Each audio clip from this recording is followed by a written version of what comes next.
A big thank you to Ridge for sponsoring this video. Now, I've insulted many people over the years. The Russians, Lance Stroll fans, Americans.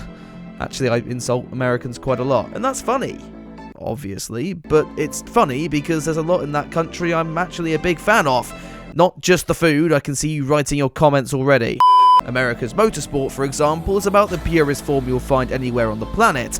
There's no such gimmicks like attack mode or rules of engagement. Instead, you've got powerful cars, driving flat out for as long as possible, and providing quality entertainment at every single turn, even if there are just 4 of them. So let's talk about Indycar. America's top open-wheel category has slowly been gaining traction across the pond, but I still don't think enough fans give it the recognition it deserves. So today, I'm going to preview the 2023 Indycar season in the form of a top 5 reasons you should watch it sort of deal. And I'll say now, number 1 will surprise you. Okay, it probably won't, but look, that might make you stay to the end now, who knows. Let's kick things off then with number 5, and that's the opportunity. If we look at Formula 1, realistically, the championship will come down to 2 drivers, and if you employ Sergio Perez, just 1 driver. And that's just the nature of the sport, given how varied the performance is across the grid. Cost caps and stable regulations will obviously condense the field, but there will always be 1 car faster than all the others. That's less of an issue in IndyCar though. Whilst from a bodywork perspective it's a spec series, that's not quite the case when you look underneath that, with the technical battle lying between Chevrolet and Honda on the engine front. Even then, the 2 manufacturers are pretty even. Combine that with one of the most competitive fields in motorsport, and what that gets you is a championship where literally anyone can win at the end of the year. Take last season for instance. In 17 races we saw 9 different winners, and the championship so close that with 4 rounds to go, there were still 14 drivers within championship contention. You did not hear that wrong. Even when we got down to the finale, 5 were still in the hunt. If that doesn't scream excitement for you, then go watch a different sport. Now before we get on to number 4, I want to briefly talk about this video's sponsor, Ridge. Now a few months ago I got fed up with the size of my wallet, and even when I upgraded to one of those smaller ones, I still wasn't satisfied. That was until Ridge approached me a few weeks ago, and having now tried out their streamlined design, I think we may finally have a winner. There are tons of options to choose from, though I went with the carbon fiber look. According to the F1 teams, that's all the range these days. Their super slim design can hold up to 12 cars and still has room for cash. That's way more than what I could hold before, in a far smaller package. They were also kind enough to send me one of their key cases, which I didn't know I needed before now. If you'd like to try out Ridge for yourself, then you can head to ridge.com/FP1 and use the code FP1 at checkout for 10% off your order. With that, you'll get Ridge's lifetime warranty and a 99-day money-back guarantee. All the links you need are down in this video's description, so a big thank you once again to Ridge. Now let's get back to the video. So at number 4, we have the circuits. And boy is there some variety here. It's not just ovals. The 2023 season takes IndyCar to some of the best road courses not just in America, but the entire world. Starting on the winding streets of St. Petersburg, the series heads to the likes of Road America and Indianapolis, with the finale once again at the phenomenal Laguna Seca. Honestly, the only thing missing from this calendar is Sebring. Come on IndyCar. Just make it happen. We also can't not mention the Nashville Grand Prix, where everybody likes to drive like they're high off crack cocaine for an afternoon. I generally cover 2 IndyCar races a year, Nashville for the drama, and then number 3 on our list, the Indy 500. If you've not heard of this race, then I'm just convinced you're not a motorsports fan.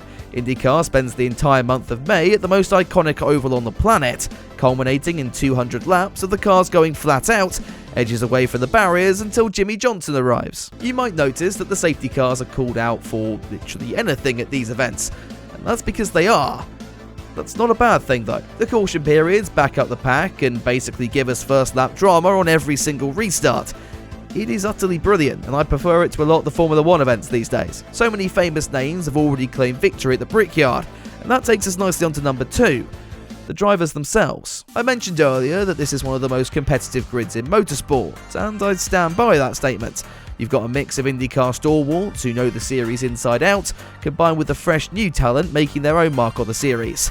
And then all you have to do is sprinkle in some ex-F1 drivers who weren't quite good enough for F1, and the odd crackhead, and you've got one hell of a grid. Predicting who will take top honours this season is pretty much impossible, but let's run through my list of those to keep an eye on. At Andretti, you've got rising stars Colton Herta and Carl Kirkwood, alongside ex-F1 driver Romain Grosjean. I'm not going to make a fire joke, that's been done to death now. The Arrow McLaren squad of Pato O'Ward, Felix Rosenqvist and Alex Rossi will also be trying to make an impression, with the team running a fourth car at the Indy 500 for 2004 champion Tony Kanaan, in what will be his last race before retirement. Chip Ganassi, or Kingpin from Marvel Comics, has a strong lineup as well. They've got 6-time champion Scott Dixon alongside 2021 winner Alex Palou. Whether he wants to be there is a different matter, however. And then there's Team Penske, who host reigning champ Will Power, alongside Joseph Newgarden and Scott McLaughlin, all 3 drivers winning races last year. Last but not least, you've got rookie Stingray Robb. I have no idea how good he is, he just has the coolest name in motorsport. Now, it would be unfair for me not to give mention to some of the drivers who are... Well, not dishonourable mentions, just you wouldn't want them to be your Uber driver, let's say that. Devlin Di Francesco has somehow found his way into an Andretti drive, though seems to spend most of it facing the wrong way or inside a barrier. Helio Castro Neves, meanwhile, is a 4-time Indy 500 winner, though had a shaky season in 2022, and rumours are already circulating around his replacement. And finally, we've got Santino Ferrucci, who just has a history of being a bit of a dick. That's it. All of that then brings us to number 1. The number 1 reason why you should watch IndyCar in 2023 is the commentary team, because they have one sole reaction to anything that happens out on circuit. I'm ripping this from my Indy 500 video, but we have to enjoy it again. Oh,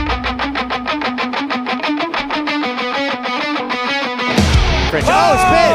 Oh! Big crash! I pulled her back.